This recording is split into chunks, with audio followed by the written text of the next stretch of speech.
Her story deals with a subculture of heavy metal music that some feel is sending a dangerous message to your kids. The forces of evil on the dark side of devil right. And I want to talk tonight about the devil and demons and witches and wizards. And we just mix it up with hardcore and aggression and come out with something we think's an original sound. Loud, fast, heavy, you know. Well, what do you got? What do you got?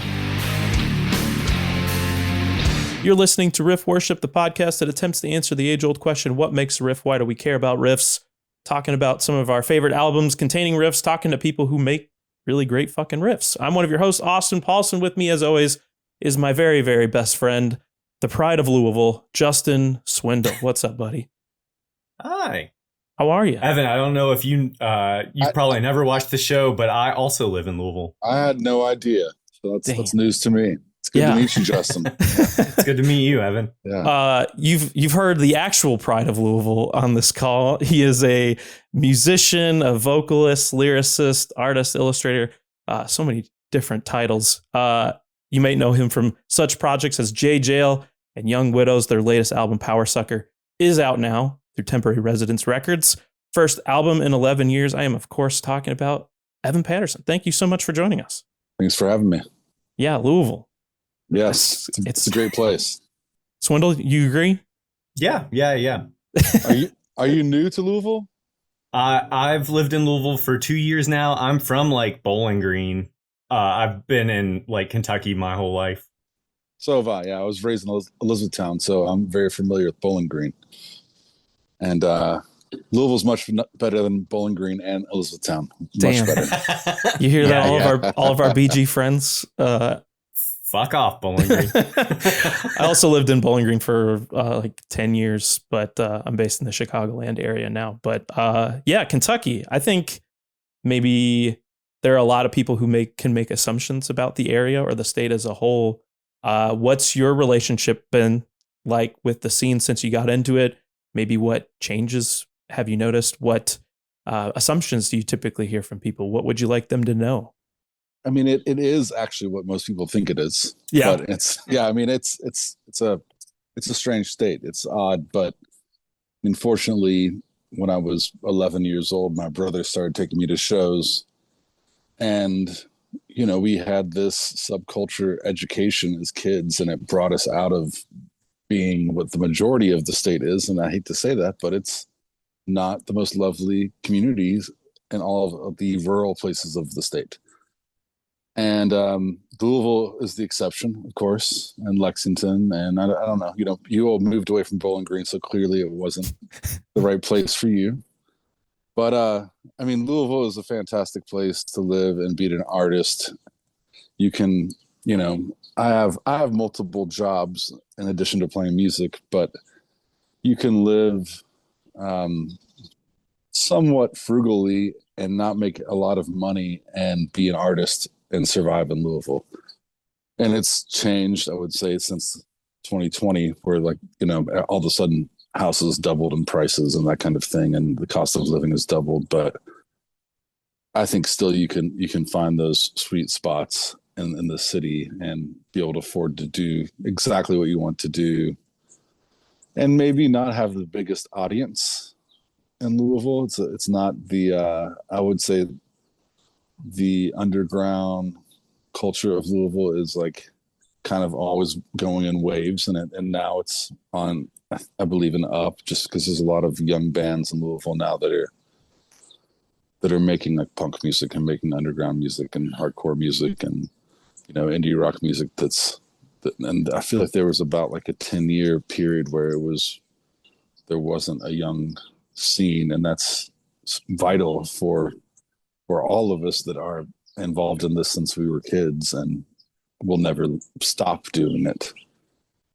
But yeah, like I said, I love Louisville. It's Kentucky is my home. It's the place. Every time I travel, I'll be in a city and I'll think, I really love this place. It reminds me of Louisville. That's kind of, I like my home, and I like my surroundings, and I like how easy it is to get around. There's no traffic, there's traffic, but when people complain about the traffic in Louisville, I want to laugh and be like, you You have no idea, you know. It's much crazier even in like Nashville. Yeah. Yeah. Yeah. But it's it's a lovely place that has molded, you know, my heart and my mind and arts and music, which I think regardless of where I would be living, I'd still be involved in making art and music. But it's just it's where I landed. It's where my family is still also. And I recently started a family. I have a 14-month-old baby. Congratulations. Congrats. Thank you. It's incredible. I was like hustling, making dinner, and partner was working late, and she came home and we gave him a bath, and we literally was like, okay, I'm gonna put him to sleep. I'm gonna go do the interview. So it's you know, it's an incredible, beautiful balance. And you know, parenting, like everything else, it's like it's something you when you choose to do it, you just do it, and you do it the best that you can, and it's such a wonderful, fun experience thus far. And I've heard it gets difficult, but hopefully you know, don't take things too seriously, and it will stay fun. You had a series of shows kind of recently, the like last Saturday show, the show series. Yeah. Was that kind of in that more like dead period of indie shows in Louisville? Yeah, that kind of was a response to my brother and I were setting up shows, you know, on occasion, but that was kind of a response to like not much going on and there not being any all ages venues in Louisville. There literally wasn't anything. So we found a rental hall and started putting on shows there, and then decided to start doing a show series to kind of, you know, give people something to look forward to every month. And that was kind of the last time I was booking a lot of shows, and, you know, put on, you know, brought so many bands here that I loved and worshiped and got to do a lot of it. And that experience, I think it was called the Keswick Democratic Club, which is just Yeah. you know, in my neighborhood. Yeah. There was there was the hot dog place there really recently, and then there was another bar there like called the Keswick. Yeah. They were open when I first got here, and I fucking love that bar. And then like I looked one day and it was just gone. I was so sad. It changed over. I think it's a vegetarian restaurant now. Right. Yeah. Which is cool. I mean, I never thought there'd be a vegetarian restaurant on Shelby Street. Which I worked on Shelby Street at Screenprint, and the shop I worked in is where this place, it's called the Canary Club, is. And I worked out of that shop for 16 years. And, you know, at the time when we were there, it was just like, I mean, it felt moderately unsafe. You know, it was, you know, nothing that I was too worried about, but it didn't seem like what it is now with all these incredible businesses popping up and everything kind of changing pretty quickly, honestly. Yeah. But it's nice to see. And a lot of those people that are opening these businesses are in our community, even in like the band community and arts community. So it's nice to see people, you know, starting something from the ground up and it working, and not like Toasties is a good example of that restaurant. Love that spot. Yeah, they're good friends and involved in music heavily, and they're killing it. So it's fantastic. We stopped there before your show with Thou at Portal. Okay. Got filled up with dogs, and then there you go. That space, I'd never been to that space before, but I mean, amazing, just like culmination of music and the arts. And I know you have some history with skateboarding. I think when we were there, they had all the decks all over the wall and everything like that. It was incredible. That was great. I got to see that actually at that show as well. Yeah, that was a good surprise to have that going on at the same time as the show.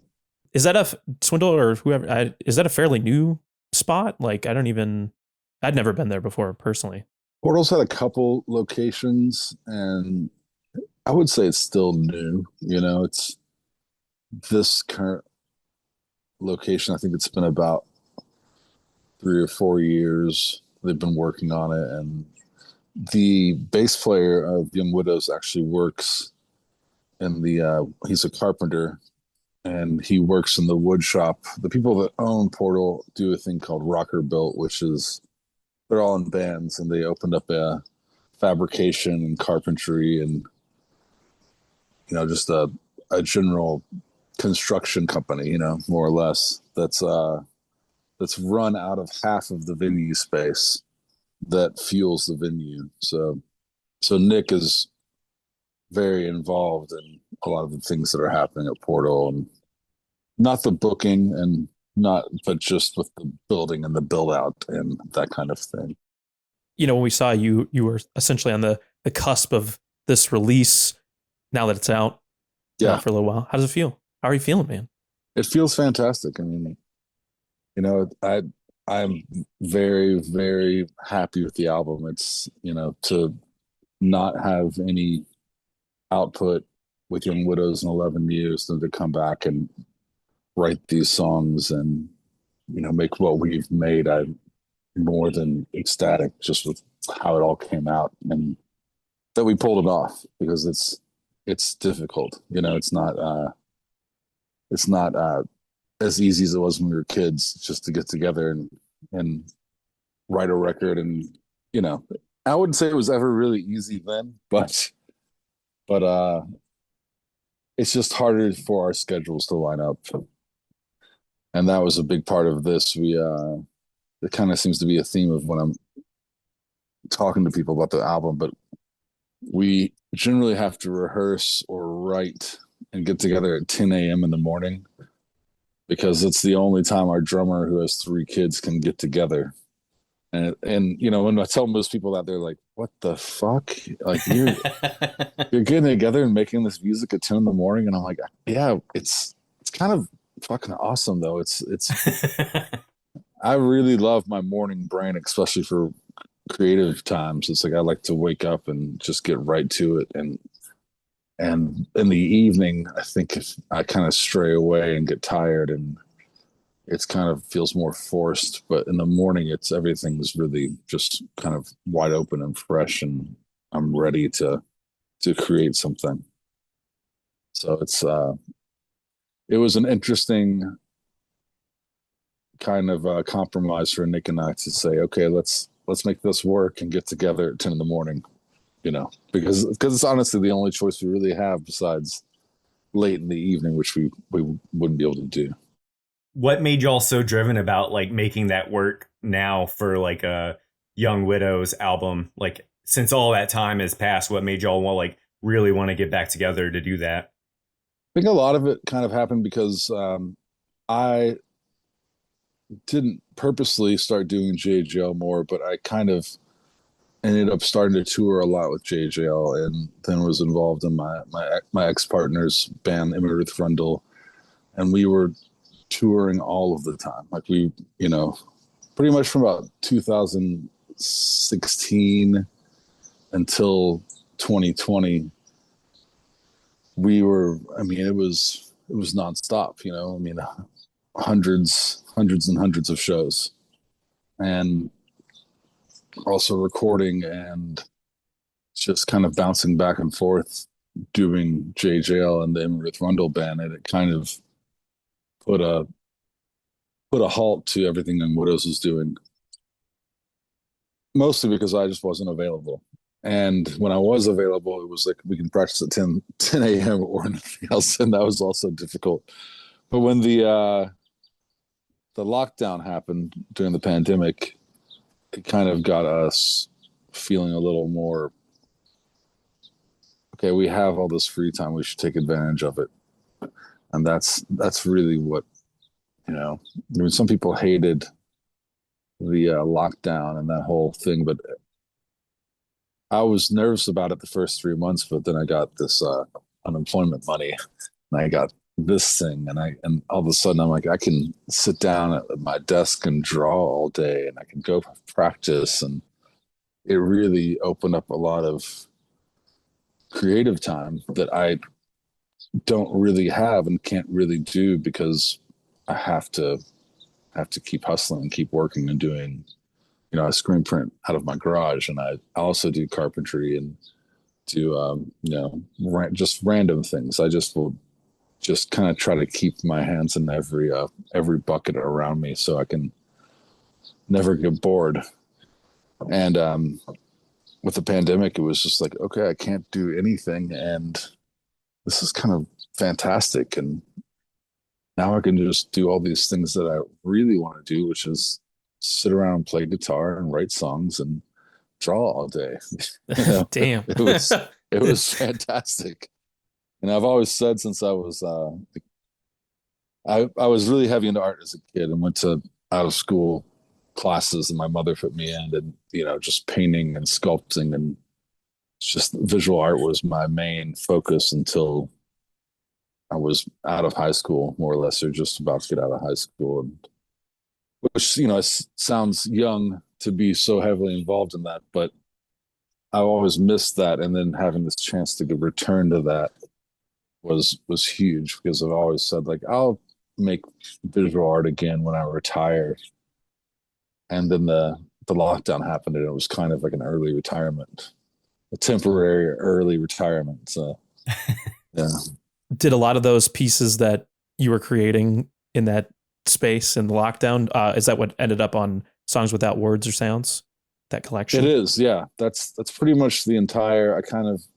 I had this moleskin notebook that I started drawing in and illustrating in, and once I got to a certain place, I was like, I should just fill this thing up all the way, and then when I fill it up, I'm going to make a book of all of those drawings. And that's exactly what I did.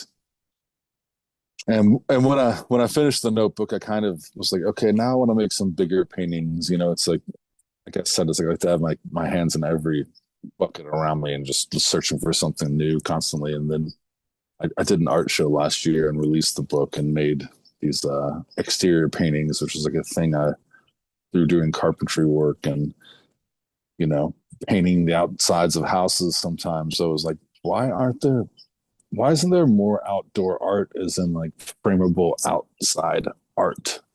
This is the thing I don't really see a lot. So I've made some pieces like that, and there's a local bar, the Knock Bar, which I actually have, how many pieces up there now? Like 7, 8 that are outside. And so that was a fun change, and that's still something that I'm very interested to do, and kind of want to have an outdoor art show also, which is something that I don't hear about much. But it's also, I have a kid, and Young Widows is busy again, and hopefully there'll be another lockdown for something not as awful as COVID. But I'm not keeping my fingers crossed for that. Are those paintings at Knock Bar like in the back? Are they in the like area behind the bar or whatever? Like outside? Outside, yeah, in the patio. Mm-hmm. I haven't been to the patio. I was like, where were those? What are you talking about paintings? Yeah, the patios. The bar is like a little tiny shotgun dive bar, and behind the bar is a patio that's bigger than the bar, and they're up against the fence outside there. Gotcha. Got you. Got to go after this right now. Just check it out. With this creative space to kind of pick up the guitar and just kind of write and see what happens. With are you bringing parts in for Young Widows? It's I feel like heard you mention in like other interviews where you're like kind of jamming it out a lot of the time, and it does feel like a very like organic sounding record in that way as well. What was the process like? When did that start to formulate? This record was mostly kind of written together, where we just show up and but I say that, but a lot of times I would have an idea for a part and say like, this is kind of the beginning of something, and that's where we'd start. Or there's a song Nick had made a song.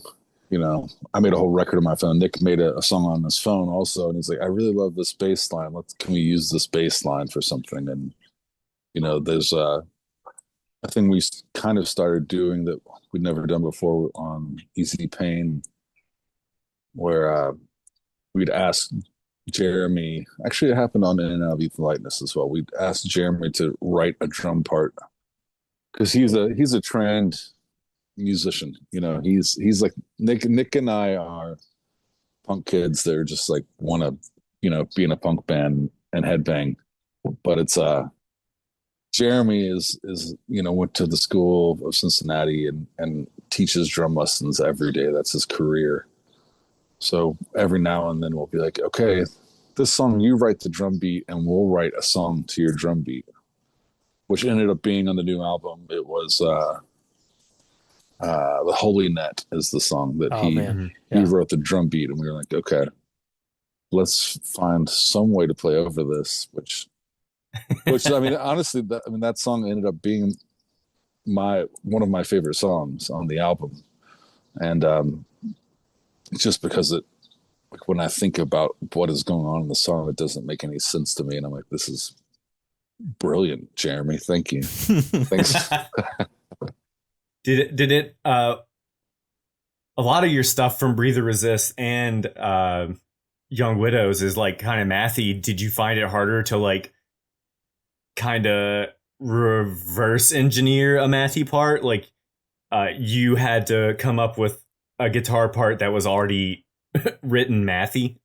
Yeah, I mean that's kind of a common thing. It's like I'm very into, you know, having a 4 or 5 or, you know, 7, 8 part. I mean, that's just, to me, that's just kind of what music should be. You know, it's like without those little tricks, it's kind of gets boring to me sometimes, especially playing it. But yeah, with that song, for example, I think it's in 7/8, or it's like in 13/14 or something weird, something that's, yeah, I mean, it definitely is reverse engineering where I'm just like, okay, where is this at? What's going on? How's it repeating? And you know, and I decided to play that whole, you know, very like Greg Ginn kind of like Voivody kind of riff over it. And I'm like this will work. I think this works. And it again, with the whole album, I mean, there's only a few songs that were remotely difficult to get through. And in the past, we've definitely laid into working on songs for way, way too long. And, you know, just like beating the dead horse. And a lot of times we'll be like, okay, this is our favorite song. Then we record it. We're like, this is the worst song. Because we've spent way too much time on it. And it's, you know, the ones that are always like the ones that you write in a single practice are always the most enjoyable. Yeah. How do you know? Like, I mean, even when I find this like kind of hard too, when I'm like drawing, I'm like, how do I step back and know that this is just fucking done? Like, or do you just have to force yourself and be like, I can't keep doing this? I mean, that's, to me, I feel like I know when it's done. I said this the other day because I was really motivated to say, let's not just rehearse. Let's get back from tour and start writing again right away, you know? And we've been doing that. We have already 2 new songs and had this whole like going through, changing parts, doing all these things. And then we just did the most simple thing. And we're like, that's great. And you know why it's great? Because if I heard someone else play it, I would love it. You know, like, you know, it's like if I heard someone play a song that started like this and ended like this, and that's all that happened in the song, I would absolutely love it.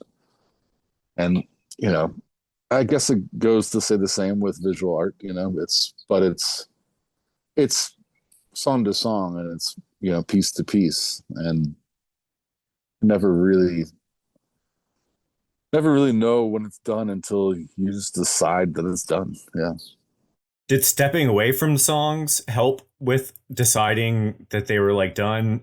I think in interviews you said you would like write all the parts, record like a demo, not touch the song for like 3 months, and then come back to it after a few months. That was huge because all other times in our existence, we've played the songs that, we'll get together, let's run through all the songs, all the new songs. And by that point in time, you're just like, okay, we've wasted an hour of time, we could have been working on another song. And it also kind of solidifies the way we felt when we thought we finished it the first time. If we, and if we want to go back and change it, the nice thing is we have these demos to just refer to and say, okay, what if we added this? Or like, I was listening to this, maybe it needs a bridge here or something. It becomes more of a thing about communicating rather than just sitting around like in the space and working on something doesn't go anywhere. You may have kind of inadvertently answered the question, but like Young Widows has been around for like about 20 years now. You said that this album was like the easiest for y'all to write. Did that make it a lot easier to like want, after the album came out, like want to go on tour and want to keep writing after tour and all that? Absolutely. I mean, and I think a lot of why the album was so easy to write wasn't just the process. I think it was also because of our back catalog, and because, okay, we've done this and we've done this and we've done this, and we know our the things we feel strongly about that we're capable of. And I had explored a lot of my more darker, moodier elements with Jaye Jayle, and I was kind of ready to not do that, and kind of get back to, making riffs that rip, Hell yeah. and that was also made it a lot easier because writing the music for Jaye Jayle and writing, some of the darker, more kind of dronier, moody pieces the Young Widows has written in the past it's much more difficult. It's much more difficult to find the sweet spot in making that kind of music for me, because it has to, like, to me, I'm like, it has to be perfect, because if there's one thing a little strange about it, it's like it could sound like a shitty Tool song or something.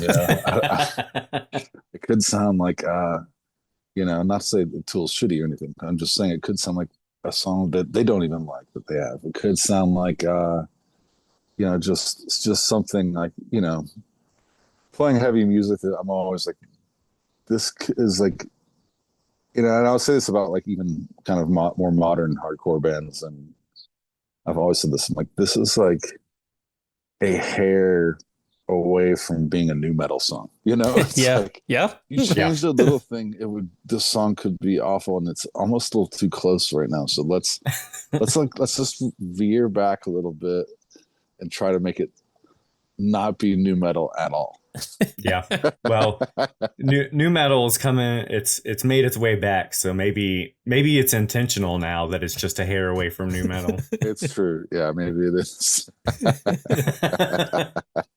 I think sitting with this record, a lot, and especially like coming up with this interview, it's just like my favorite parts are really like how forward moving it is. It's so driving. There's, plenty of like just beating you into submission with some of the repetition on this record. But I would probably say my favorite is your communication with Nick, both like vocally and the way your instruments, like, I love that you mentioned Greg Ginn, and maybe it's just because it's in the back of my head. We just did an episode on Damaged, and just like how maybe like Chuck will have this like grooving fucking like filthy bass line, and then Greg will add like the textures. And I feel like there's so much of that on this record. It's just some of my favorite. I mean, and we should all throw a nickel to the Stooges for teaching us that. So yeah, I mean, it's the communication between the instruments and, not playing the same thing, that's, as at a really young age, just kind of realizing, like, seeing punk bands and seeing like, a band I really loved when I was younger was Hoover, and I always talk about them, and But seeing a band like that, I was like, these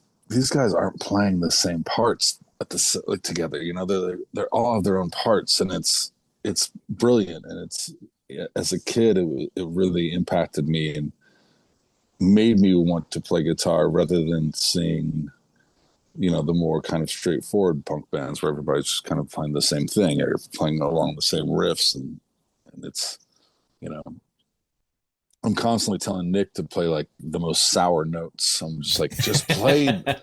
And he's like, it kind of sounds bad. I'm like, but you know, but it sounds kind of good also. You know? If it sounds kind of bad, it also kind of sounds good. And you know, it's exciting to challenge the, you know, the dissonance and the melody equally, and with, you know, with playing mostly, you know, on the new record, with working on more like driving kind of, you know, I would say like I've said from the beginning, like this is like our hardcore punk record, you know, it's really to the point. And you know, even with that, it was a lot of fun to still challenge those ideas of what is too dissonant and what is, you know, what is also still going to keep driving and still be able to hold the melody. And it's it all, you know, it all worked out really well. And you know, a big massive part of the record was Jim Marlowe, who recorded it, and he was along the whole ride of, you know, tracking all of the instruments and then kind of waiting on me. I took a long time, like 6-7 months, to write all the lyrics and to sing on the album. And actually, when I got with him, Sandy, my dog's out here. When I got with him to sing on the record, I'd just gotten back from a Jaye Jayle tour, and I sang all the songs. I mean, honestly, almost every song I sing about an octave lower than I ended up singing on the record. And I you know, I got back from spending, I think, 3 days with him working on it, and I was like, man, I think I have to sing the whole record again in a higher octave. And he was like, really? You know, I'm like, yeah, let me just try it and see what you think. And I immediately did it. And he's like, now it's this sounds like Young Widows, you know? Yeah. Like he's like the other shit sounded cool, but it kind of did sound like Jaye Jayle singing for Young Widows. I was like, yeah, that's not really what I want, you know, not with this one. Did y'all have a mix with both tracks, like the octave lower and the octave higher? Did y'all have a mix with both of them? I have a rough mix of it, so, but I haven't played it for any. I didn't play it for Nick or Jeremy. They were like, how's it going? And I'm like, I don't want to talk about it. So you hated it? Hated the lower? I was just like, this just sounds like I'm tired, and I'm not. I'm not this tired. I'm not tired at all. And you know, and it's just giving it that little bit of push is what it needed. And instead of just kind of, you know, I was singing it with my naturally is kind of more of a low octave, you know? And so it was interesting to go back and do it again. And even still, I just did this is the first tour we did singing these songs, and I lost my voice 4 shows in because I'm actually singing a lot higher than I normally sing and pushing, you know, the first song on the album, like I'm like singing kind of this twisted, kinked note for a long time on the darkest side of my heart. And I just felt it be like, nope, you are not going to be able to sing that note for the rest of the tour. And I was like, okay, great. You worked there previously, correct? Earth Analog with the Jaye Jayle? Yeah, I did. I work there in 2000. I think that was 2015 when we recorded the No Trail album, and it's a fantastic place. It's kind of all I can say is it's on a street that's called Great Western, and it feels like you're in some kind of post-apocalyptic Western town. It's, you know, like A Boy and My Dog or something. Like you're just you're just kind of lost in this.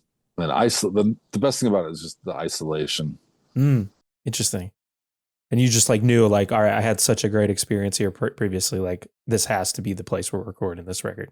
Yeah, it's just the band apartment's like a good fit that's above it, and Matt Talbot from Hum owns the studio, and he also owns a bar that's a double wide trailer that's basically in the same parking lot as the venue, as the studio.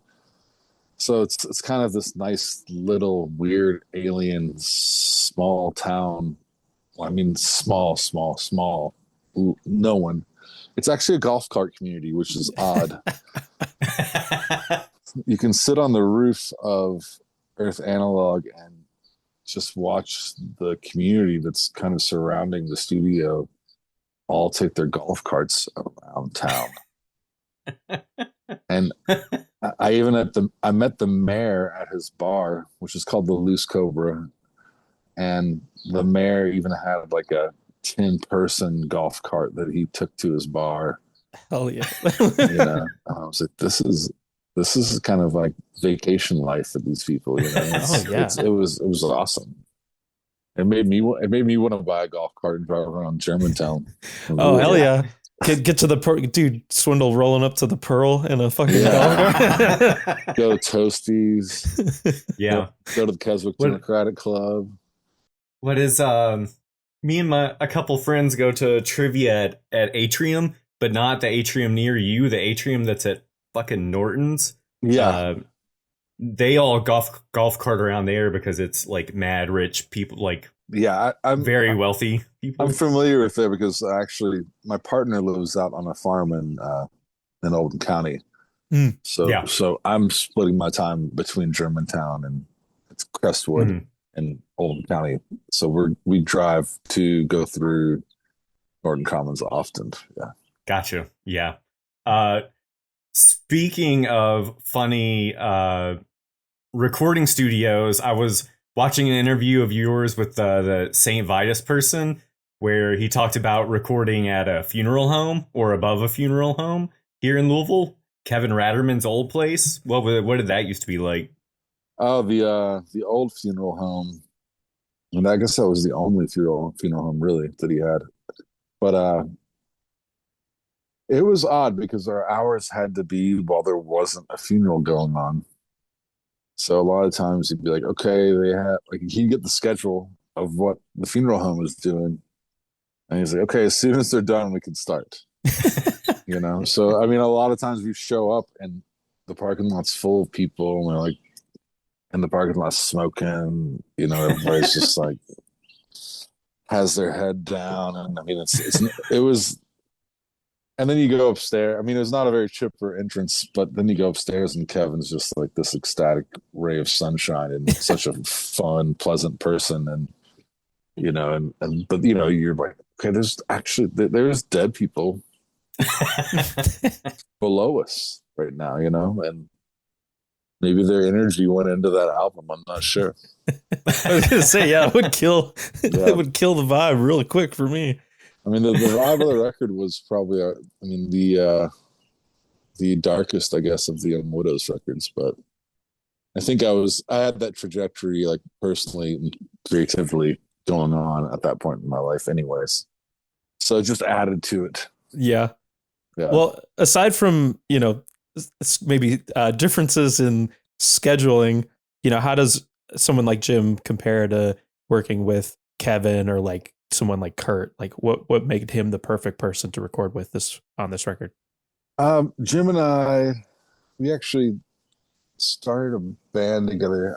I really have been a fan of like all of Jim's music, and he's been doing bands forever. And then he did this band called Tropical Trash for a while, and they're just this fantastic kind of like just noise punk, like just fuck it, like kind of Sonic Youthy thing, they were fantastic. And Young Widows took them out for some shows, and I guess it was 2021 as well. Same time we were writing this Young Widows record, I was doing a band with Jim that we never finished recording, and we only played 2 shows.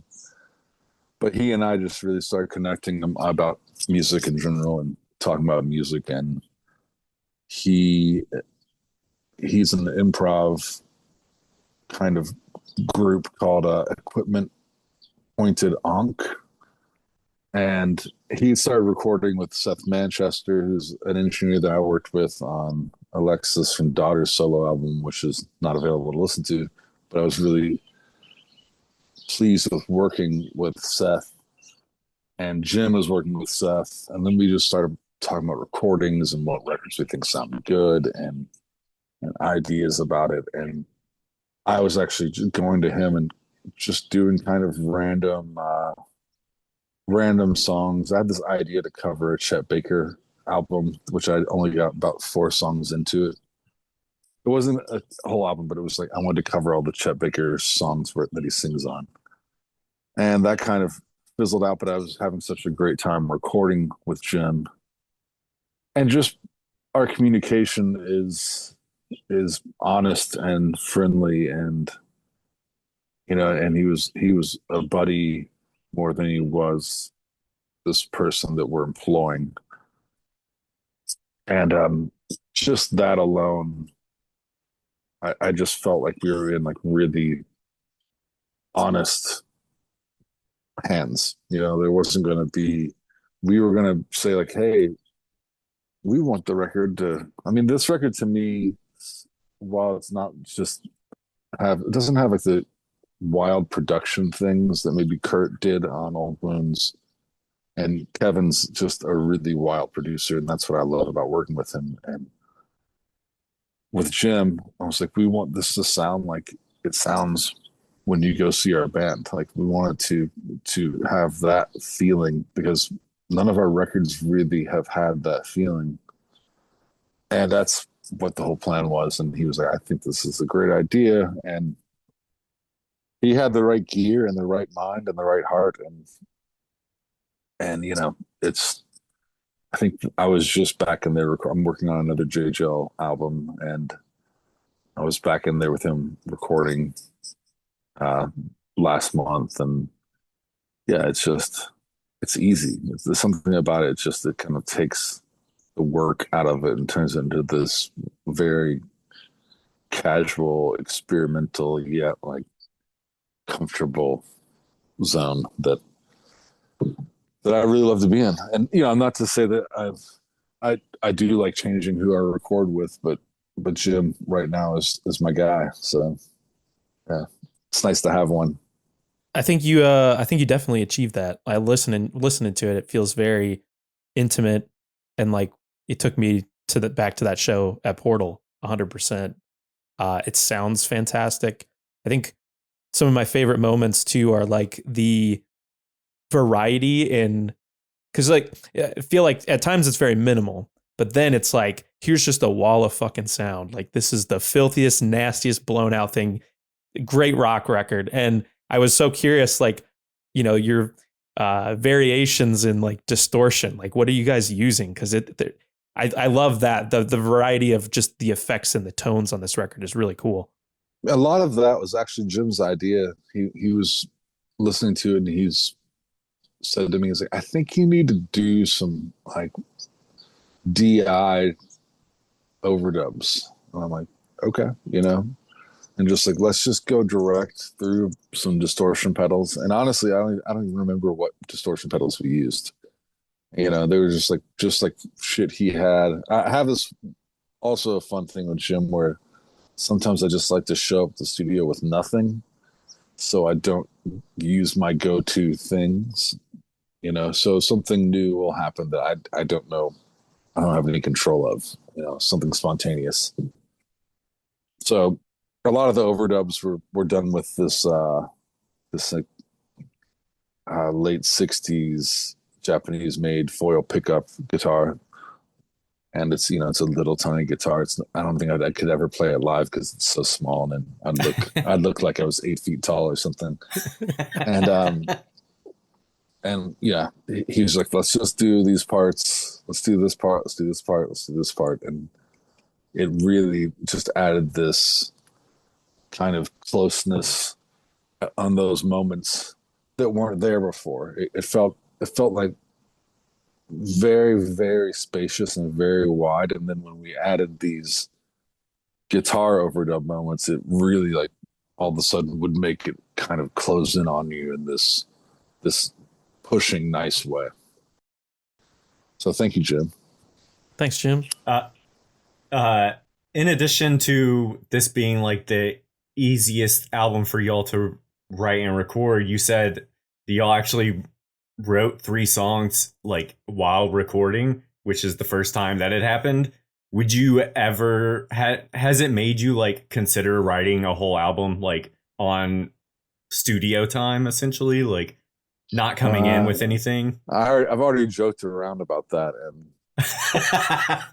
I think Jeremy's response was like, "Yeah, you would love that, wouldn't you, Evan?" So I was like, "Yeah, you all would love that."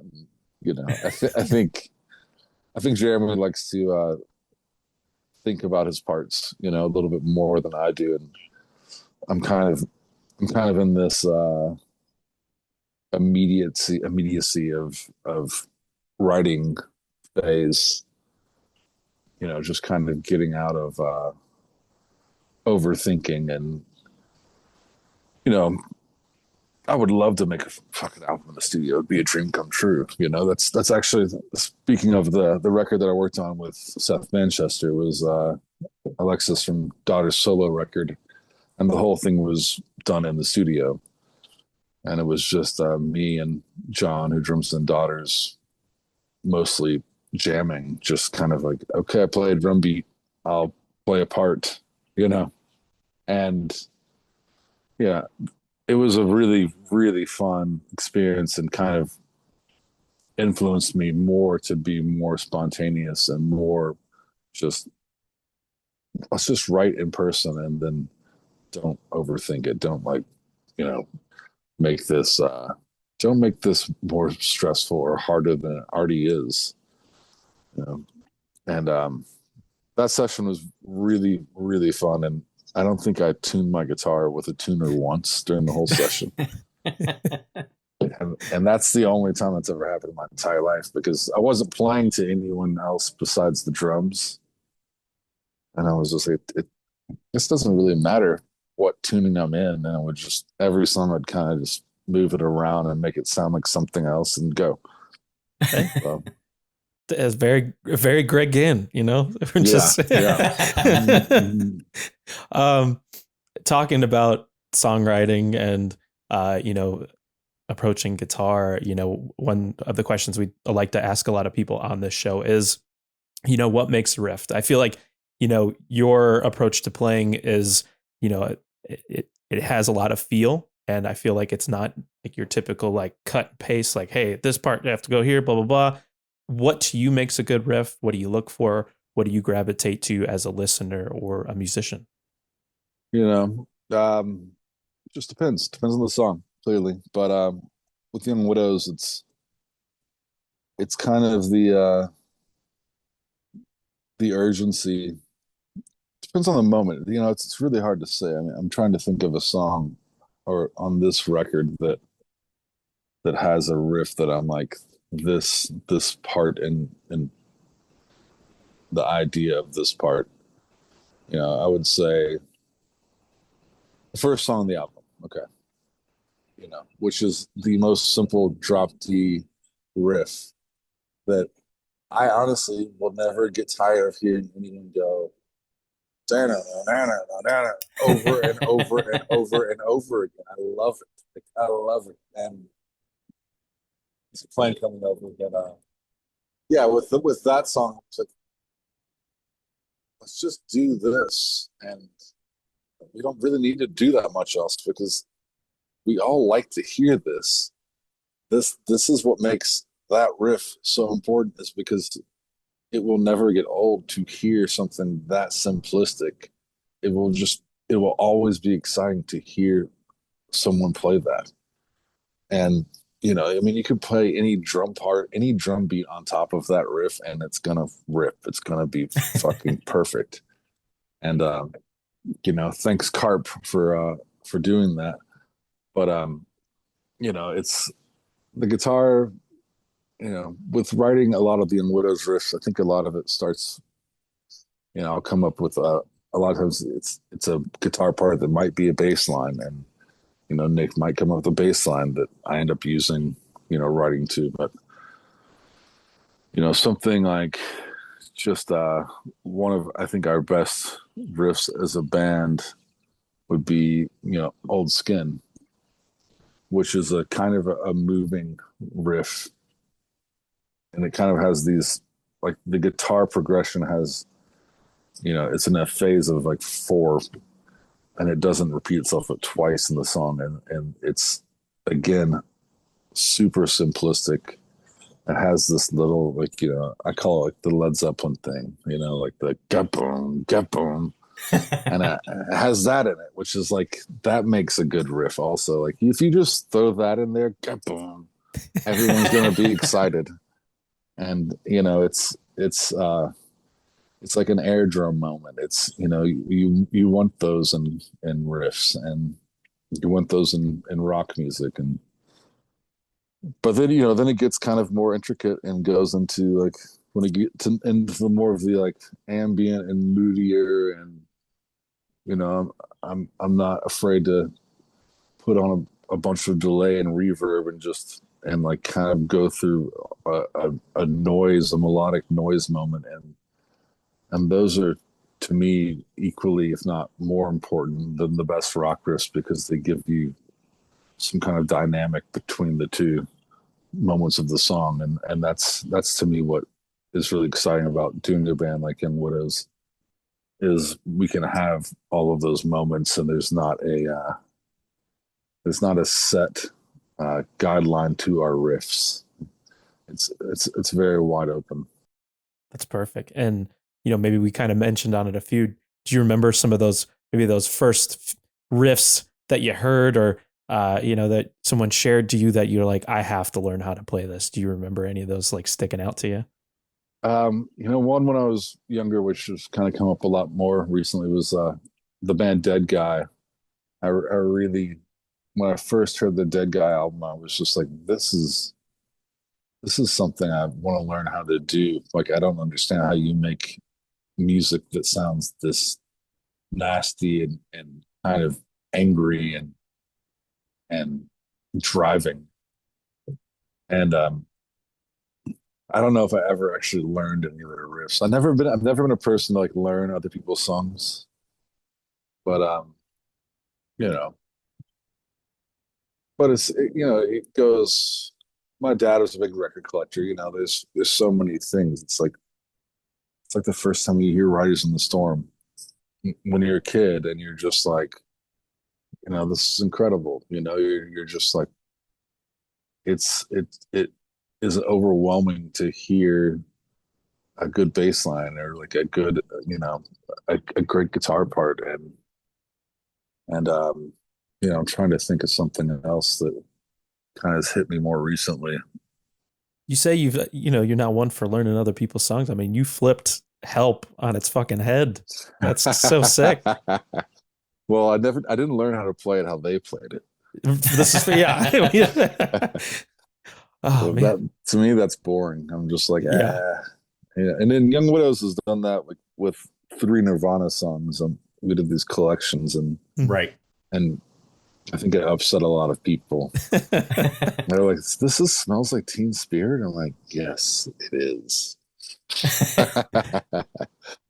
I played this is like a throwback. I listened to some of the National Acrobat shit this morning, and y'all did a cover of Pretty Vacant by the Sex Pistols. Oh yeah. That was actually my brother's idea. And it's a good cover. It's a fun cover. That was like kind of one of the, I think that was maybe one of the last things we maybe ever recorded as a band. And which, I mean, National Acrobat brings me to, I mean, when I was playing guitar and I was young, and Dave Knutson from Bosch was, I mean, he's a riff god in my opinion. And now that him and I are buddies, and you know, just like I mean, his guitar playing influenced me when I was in my, you know, mid-teens, almost more than anyone else. You know, he was fantastic, and yeah, I don't know. You know, I'm trying to think of the ultimate riff. I mean, I was saying like, you know, thanks to Carp for all their influences as well. You know, I feel like the first song on the Young Widows album, if someone was like, it sounds like a Carp song, I'd be like, yeah, it Oh does. yeah, it does. Yeah. So it's the most simplistic riffs to me are the ones that are always the best. And yeah, that's what kind of makes the guitar never get boring. And you know, and I will also probably never play guitar like a normal standard kind of guitar player of playing the, you know, when someone asks me to play acoustic guitar, I'm just like, I don't know how to play acoustic guitar. How you think I know how to play acoustic guitar? Like if I play a major chord, it will be surprising, you know. It's like to me, I will be like, oh, okay, whoops. Well, I mean, even speaking on the National Acrobat, I mean, being surrounded by people who are just like have a very similar approach, not like a typical. I mean, if I remember correctly, I mean, you're going on tours like maybe still in high school with like Isis and like Dillinger. I mean, those guys are just, the way they approach songwriting is insane to me. Yeah, I mean those guys were doing those tours when I was a kid were, I mean, so impactful that it was just a big thing of when the National Acrobat broke up. I was like, fuck. I mean, I built these relationships with these guys that are in the bands that I love, like my band, and asked me to go on tour. And I mean, I want to keep doing this, and yeah, I mean, touring with Dillinger and challenging music the way they did, and ISIS, and you know, those are still some of the most important times in my entire life of playing music, and you know, and the fact that I still, even with Jaye Jayle, when Sumac asked Jaye Jayle to tour, you know, we did a whole, pretty much an entire States tour with them. I was shocked, you know. I was just like, oh, it's incredible, you know, like, and you know, that kind of thing continues to happen. You know, even taking cherubs out, which I think cherubs are riff kings or riff lords or whatever, riff gods as well. I mean, when I was younger, Cherubs was a band to me that I was listening to. Like, I like this so much, and I don't understand how a band can be this noisy and loud and fucked up. And I want to figure out a way to get to that place in my life. Yeah, Heroin Man's a crazy fucking album. It's an incredible album. Yeah, that was a big one for me, and yeah. So like all of the Young Widow album covers are skulls. They all fit kind of the same theme. They all fit the same theme. They're variations on a skull. But how did y'all land on doing that from the Settle Down City album cover? Because that whole that whole image is like fucking crazy. The drawing from Derek Snodgrass did that.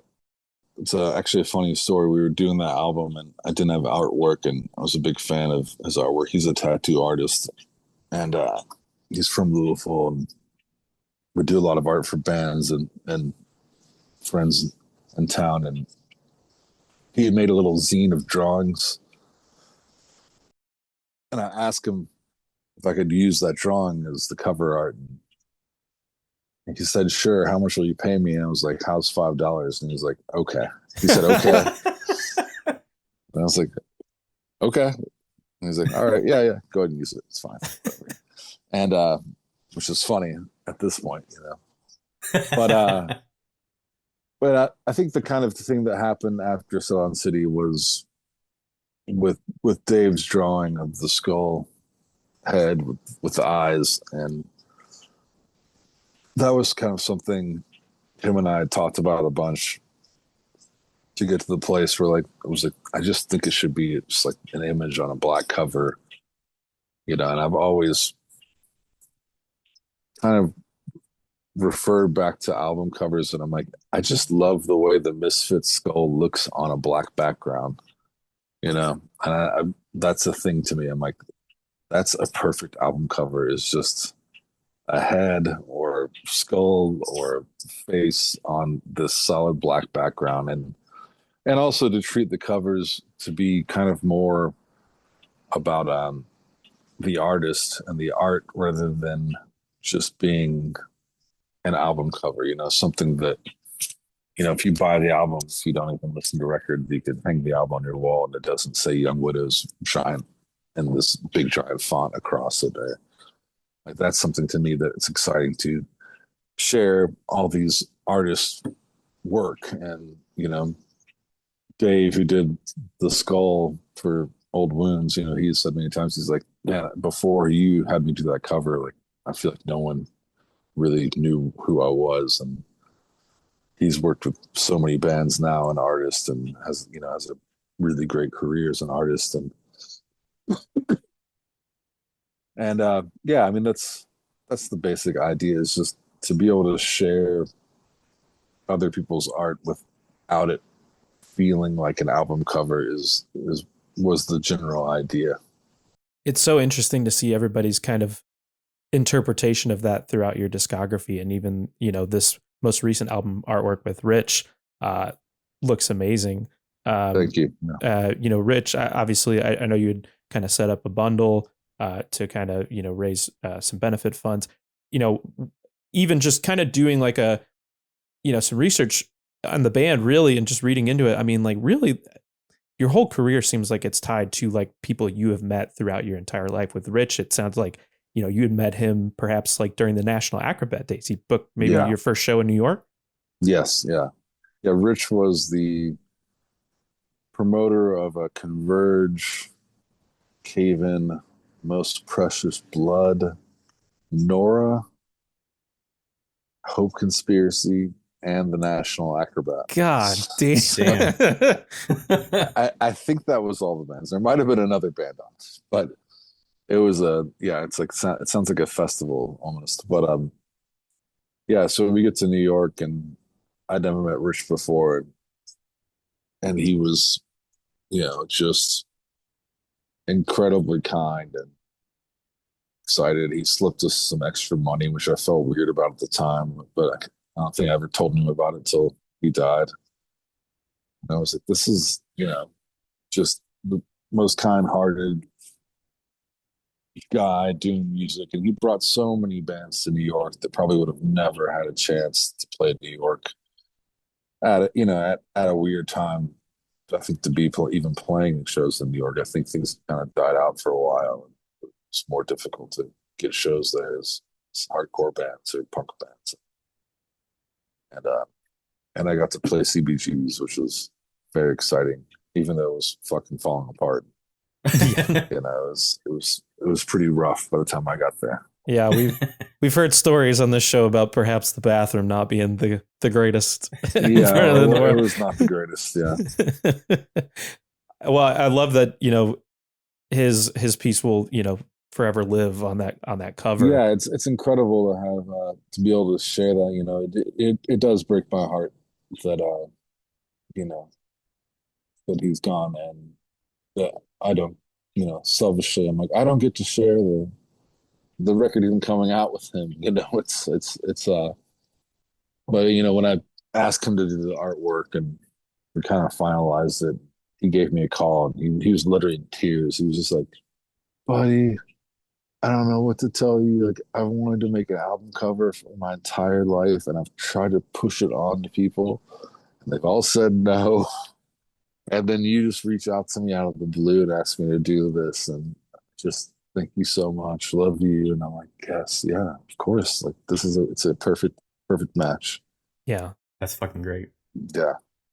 Well, even, your label being kind of like, I don't know, just very interesting and cool to see like you growing with, people you've played in previous bands with or book shows with, or, I mean, even the label Jeremy, you've known since you were like 13 years old, and you're kind of coming back and, doing this record.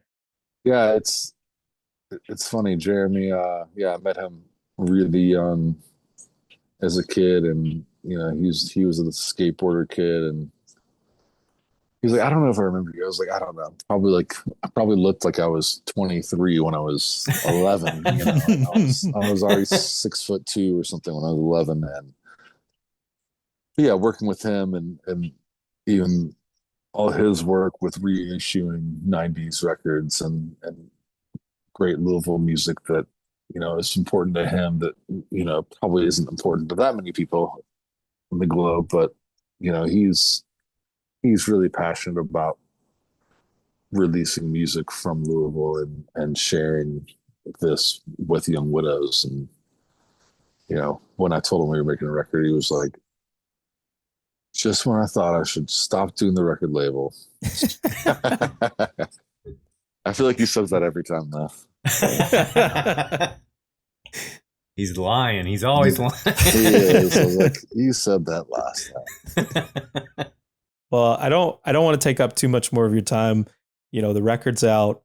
Please don't be a chump. If you're listening to this, go listen to the record right now. Get a copy of it. It sounds like you got a bunch of things in the works with music. You got a bunch of shows coming up. I know you're going to be touring with Kowloon. I always fuck this up. Kowloon, Wild City, Photocrime, Pygmy Lush, Rid of Me in June, Karl Marx as well. I know you've also kind of had this imprint releasing other people's music as well as your own art with Future Heartworks. What do you hope to accomplish this year? What's on the table? What should people be looking out for? A lot, actually. I just got the records for this band from Louisville called Giant Dunes, and it's a bunch of friends that they've been working on the band for a long time and released this record already digitally in 2022.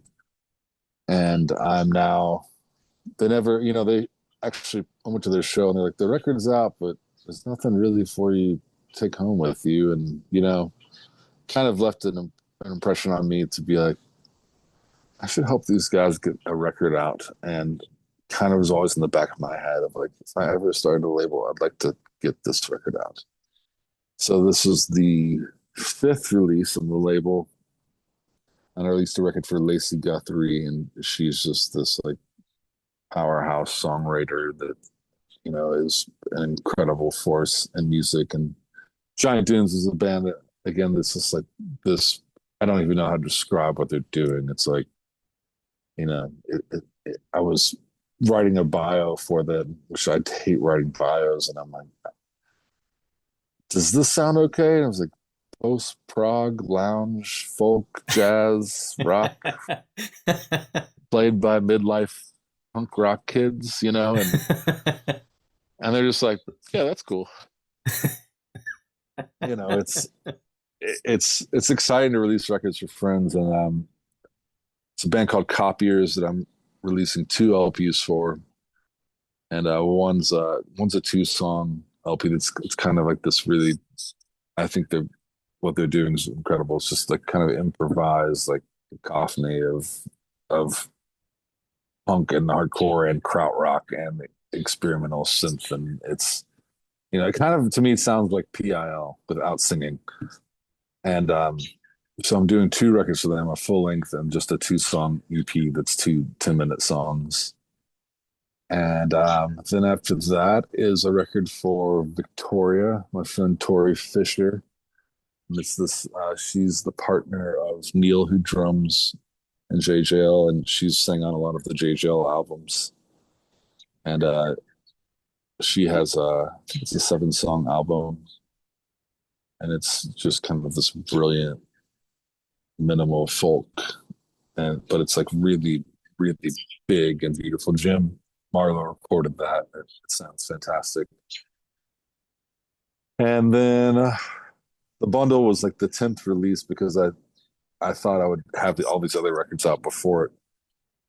And the next one that I'm working on after that is a band called New Mother Nature, which is Corey and Neil from Jaye Jayle. They were in a band before Jaye Jayle. And they released 2 albums just on CD. And this is kind of the best 9 songs of those 2 albums put onto one album. And that should be, I mean, hopefully all of those will be up by the end of the year. Excellent. Wow. Yeah. Busy. Yeah. Holy shit. I don't feel that busy, but Yeah, that's good. you know, people always ask me like, how do you deal with this stuff? And I'm like, I don't know. It's not taking that much time, really. I'm on my phone a lot, which is annoying, but who isn't? Yeah. Well, before we go, we like to typically end with maybe some recommendation. I know you've recommended a lot of bands that you're working with currently, but is there anything that you're listening to currently that you think people should check out? My three current favorite artists right now that I listen to very regularly are the Limiñanas. They're a French band, and Bertrand Belin is his name, also a French artist, and Misha Panfilov, which is from it's Portuguese, and these three, I can't recommend these three artists. And if you like, it's like Limiñanas is like krautrock kind of, with the Serge Gainsbourg thing and a garage rock thing. And it's, at first I was like, do I like this? And now it's like, I like every single thing they've done. They do a lot of film scores as well, and they're a fantastic band. And Bertrand Belin is a kind of like he has this new record that is kind of like a lo-fi electronic record, but it's just kind of has this nice slow pace, and it's incredible. It's kind of like R&B almost, but with like Serge Gainsbourg style or something. And then who's the Misha Panfilov is like a experimental neoclassical jazz guy that's doing a lot of things. Like, he has an electronic album that's great. He has just kind of like fuzz guitar and with like lounge jazz, and it's a really wonderful experience. And he has a ton of records, and I think I ordered 10 records from him on Bandcamp, and I love it. I got this like super disgustingly taped up package, but I was like, this definitely came straight from him. It's like no record label or distribution would send out something this gross from Portugal. So, but it got to me, and everything was in fine shape. So he did a good job. Hell yeah. Well, I actually hate to run because I am supplying a rehearsal space for the band Sect tonight. Oh shit! Yeah, I'm going to be at that show tomorrow. Okay, so they're playing tomorrow, and they are going to use the Young Widows Jaye Jayle rehearsal space, and they are here. I think they've been here for like 20 minutes or something. Gotcha. Well, check out Young Widows, Power Sucker. It's out now. Follow Jaye Jayle, follow Young Widows. We'll see you next time. Appreciate y'all.